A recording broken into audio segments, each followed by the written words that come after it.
It's been labelled a catch-22 situation and an issue that's hardly a concern, according to local authorities.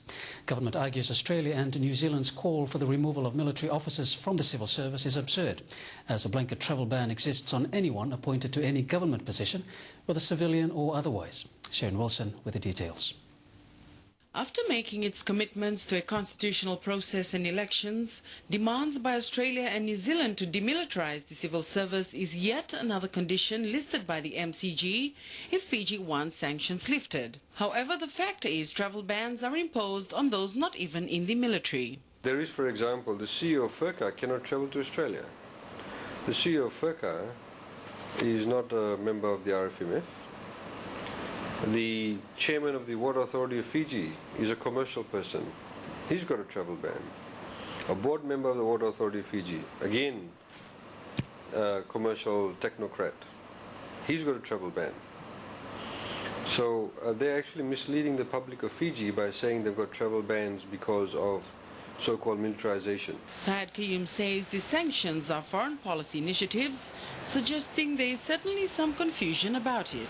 They seem to be now finding it very hard to extricate themselves from the position that they put themselves in. He argues officers from the military serving in the civil service are chosen on merit. Reality is that many people, for example, in Fiji, have a military background. They've been in the reserves, or what we call territorials in Fiji.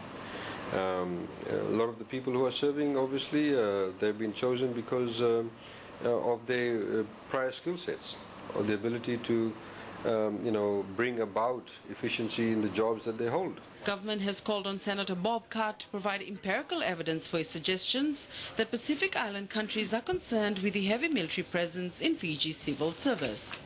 The reality is that what he should be asking is, what's the service delivery level? Is the government more responsive to the members of the public through improved services through the civil service?